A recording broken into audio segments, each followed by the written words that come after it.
Hola jóvenes, espero que se encuentren muy bien. Nos encontramos en una segunda clase de química, seguimos con las reacciones químicas. La clase pasada comenzamos, ¿no es cierto?, viendo algunas reacciones cotidianas, ¿ya? Ustedes realizaron un cuestionario, eh, así que hoy día, ¿no es cierto?, vamos a trabajar con reconocer tipos de reacciones químicas.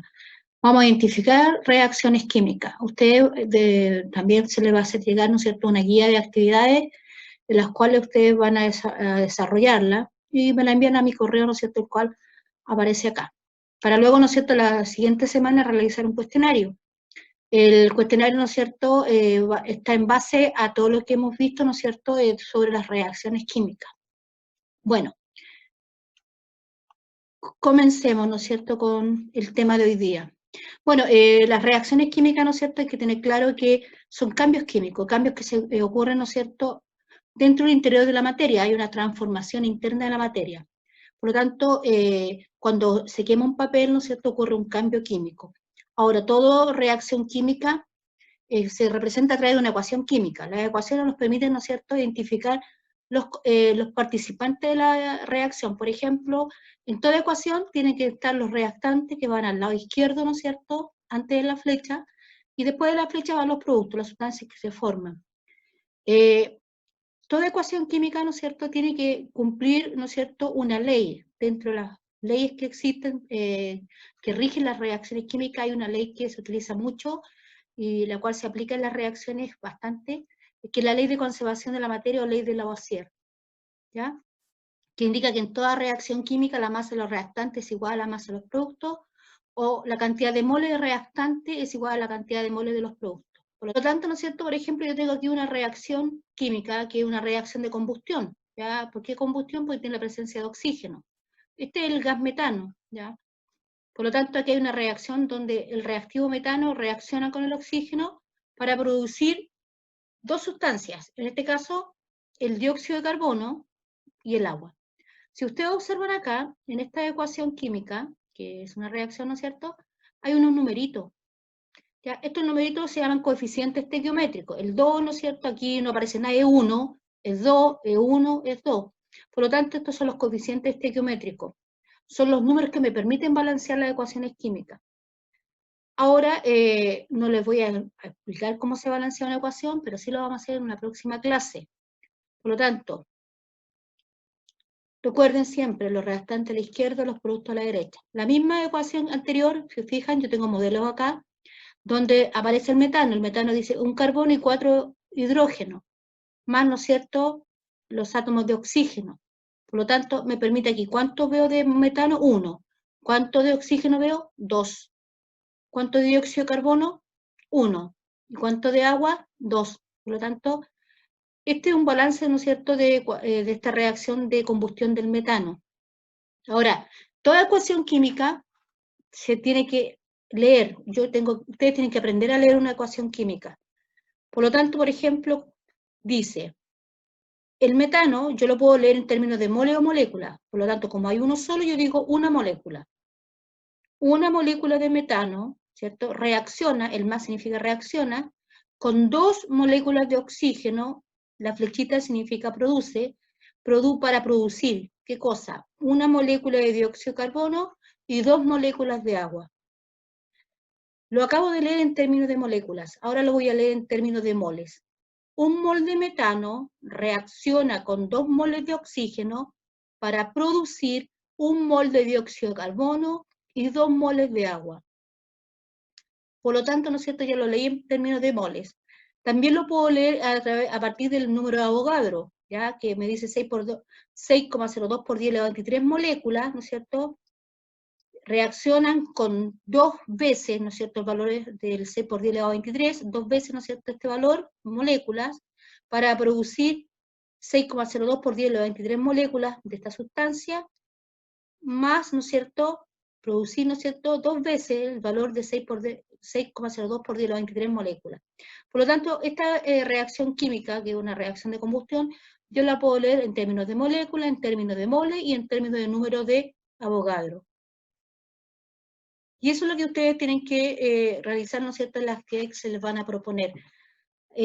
aprender, ¿no es cierto?, a leer una reacción química. Vamos con los tipos de reacciones químicas. Van a utilizarse dos criterios para clasificar las reacciones químicas. Dice, podemos tomar dos criterios para clasificar las reacciones químicas presentes en nuestro entorno.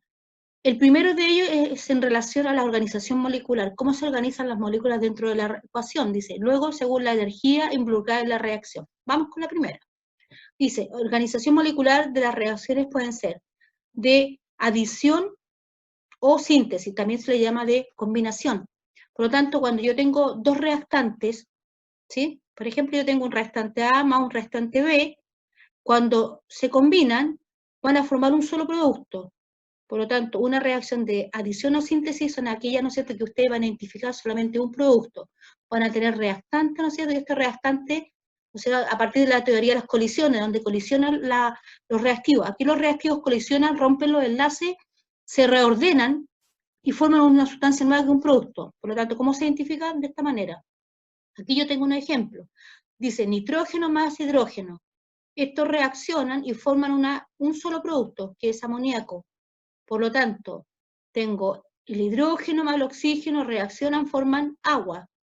El aluminio más el bromo, ¿cierto?, forma el bromuro de aluminio. Si ustedes observan acá, ¿no es cierto?, la mecánica, dos reactantes originan un producto, dos reactantes originan un producto, dos reactantes originan un producto. Por lo tanto, cuando se encuentren con un tipo de reacción así, ustedes la tienen que identificar como de adición o síntesis, o de combinación. Si ustedes observan acá esta reacción de síntesis que tengo acá, que es el hierro más el cloro, que forma el cloruro, ¿no es cierto?, férrico, ¿ya? Esta reacción, ¿cómo la voy a leer? ¿O cómo tienen que aprender a leerla ustedes? En términos de moles, yo digo 2 moles de hierro reaccionan con 3 moles de cloro para producir 2 moles de cloruro férrico. En términos de átomos, yo, por ejemplo, tengo 2 átomos, ¿no es cierto?, de hierro, reaccionan con ¿cuántos átomos de cloro? Yo digo 3 por 2, 6. Aquí hay un total de 6 átomos. Con 6 átomos, ¿no es cierto?, de cloro, para producir en total, ¿cuánto? Tengo 2 de hierro, más los 6 de cloro, tengo un total de 8. Por lo tanto, la ley de conservación de la materia, ¿no es cierto?, se aplica en todas las reacciones químicas, y yo lo puedo leer en términos de masa o en términos de átomos o de moles. Por lo tanto, la cantidad de átomos de los reactantes debe ser igual a la cantidad de átomos de los productos. Fíjense que acá yo tengo 8 átomos en los reactantes y tengo 8 átomos en los productos. Por lo tanto, es así también como se puede leer una ecuación química. Y esto es aplicando, ¿no es cierto?, la ley de conservación de la materia o ley de Lavoisier. Si nos vamos acá, por ejemplo, en esta ecuación que tengo yo acá, aquí yo leo dos moles, ¿no es cierto?, o 2 átomos en este caso de aluminio, reaccionan con 6 átomos de bromo, ¿no es cierto?, para producir, ¿qué? 2 átomos de aluminio y 6 de bromo. Si ustedes suman acá, yo tengo 6 más 2 son 8. Aquí tengo 2 de aluminio más 6 de bromo son 8. Por lo tanto, 8 en los reactivos, 8 en los productos. Vamos con la siguiente reacción, ¿no es cierto?, que es de descomposición o eliminación. Aquí, la reacción de descomposición es la inversa, ¿no es cierto?, de la reacción de adición o síntesis. Fíjense que yo tengo aquí un reactivo, y este reactivo a veces todo se va a descomponer, donde uno va a salir eliminado. Por lo tanto, yo tengo esta reacción que es la inversa a la anterior. Y tengo el ejemplo acá, pues yo tengo esta sustancia que es el peróxido de hidrógeno, el H2O2, y esta sustancia se descompone. Fíjense que se desprende, ¿qué cosa? Se desprende agua y se desprende oxígeno. Por lo tanto, esto es una reacción de descomposición o de eliminación. Se está eliminando la sustancia. Lo mismo ocurre acá con el cloruro, ¿no es cierto?, de potasio. Acá yo tengo una sal, ya esta sal, ¿cierto?, se descompone. ¿En qué? En cloruro de potasio más oxígeno. Por lo tanto, estas dos son reacciones de descomposición o eliminación. Nos vamos al tercer tipo, ¿no es cierto?, que es el de desplazamiento o sustitución. Fíjense que yo tengo acá una molécula, ¿no es cierto?, una reacción general, dice, tengo un reactivo A más un reactivo BC, ¿ya? Produce, ¿no es cierto?, AC más B. Fíjense acá en este ejercicio. El A es el cloro gaseoso, el BC es el bromuro de sodio, ¿ya? Produce, ¿qué cosa? ¿no es cierto?, el cloruro de sodio, que vendría siendo AC, más B, que sería el bromo. Por lo tanto, aquí una sustancia desplaza a la otra. Fíjese, ¿quién desplazó a qué? El reactivo A desplazó al B. El A saca al B, ¿no es cierto? El B queda libre. Por eso se llama reacción de desplazamiento. En el segundo caso que tengo aquí abajo, yo tengo el hierro, ¿no es cierto?, con el sulfato de cobre, produce cobre más sulfato de hierro. Por lo tanto, aquí la sustancia que desplaza es el hierro. El hierro, ¿no es cierto?, desplaza el cobre queda libre. Por lo tanto, es una reacción de sustitución o desplazamiento. Por lo tanto, si yo quiero decir desplaza, que lo saca, ¿no es cierto? O sustituye. El hierro sustituye al cobre. Toma el lugar del cobre, en este caso. Según la energía, las reacciones químicas se pueden clasificar de dos maneras, ¿ya? Y todo depende, ¿no es cierto?, de la energía que tenga la reacción. Si la energía, por ejemplo, la reacción absorbe energía, nosotros hablamos, ¿no es cierto?, de una reacción endotérmica. Pero si la reacción libera energía, hablamos de una reacción exotérmica. Fíjense acá, yo tengo un fósforo, ¿no es cierto?, se enciende. Esta es una reacción exotérmica porque se está liberando energía en forma de calor. Aquí la energía, ¿no es cierto?, está en forma de calor. Lo mismo que ocurre acá cuando se está quemando algo. Por lo tanto, la mayoría de las reacciones de combustión, que son las que donde se están quemando, son exotérmicas.